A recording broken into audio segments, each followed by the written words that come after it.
This is the commemoration of the annual red flag celebrations, commemorations taking place in Okahandja.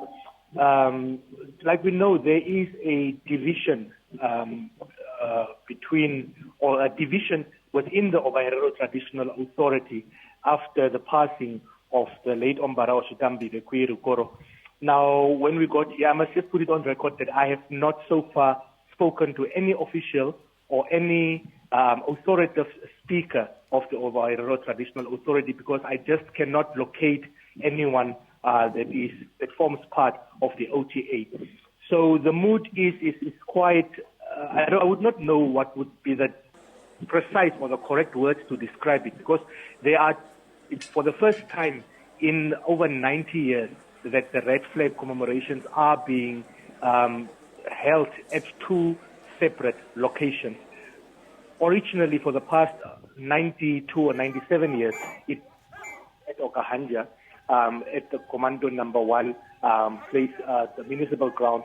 So because of this division, that's for the election of the now disputed Paramount chief, there is a faction that supports Kachiwa that is having their red flag celebrations or the red flag commemorations 18 kilometers outside.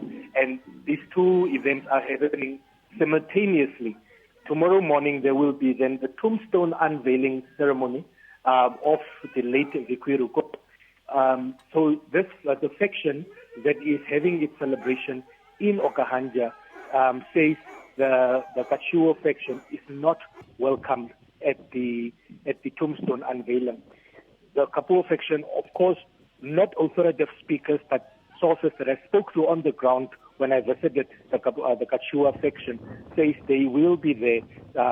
The Paramount chief that they are going to inaugurate will officiate at the tombstone unveiling. So we don't have a clear indication of what exactly is happening.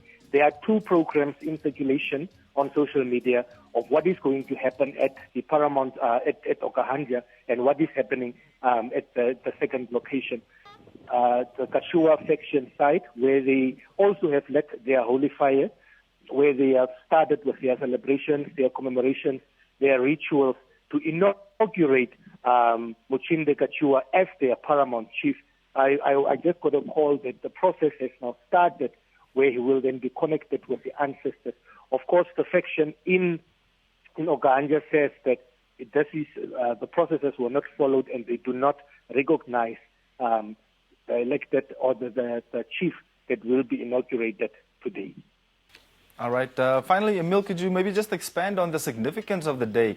We did mention the return of the remains of the late Paramount chief, but maybe just in contemporary Namibia, why why does it remain so important? Well, it is a very significant day for the Ovaherero community, for Namibians. It is a very significant day. A lot of the people that are being celebrated, that are being remembered during this weekend, defied the German colonial rule. They fought for the country. They were the leaders of the day. And it is a very, very significant day. It also holds a very cultural significance. Just now when I was in Okahandja, part of the rituals that I saw there actually being followed to the T, being followed, every detail being done like they used to do it. The sad thing is that I have not noticed any authoritative speaker on the list also, or on the programs that I have seen circulating. I have noticed government officials that have been invited. I've seen the names such as Professor Peter Kashivivi. I've seen the governor of the region. I've seen the mayor of Okahandja town as keynote speakers, but I have not seen them physically at the event. That is not speaking for the Okahandja event.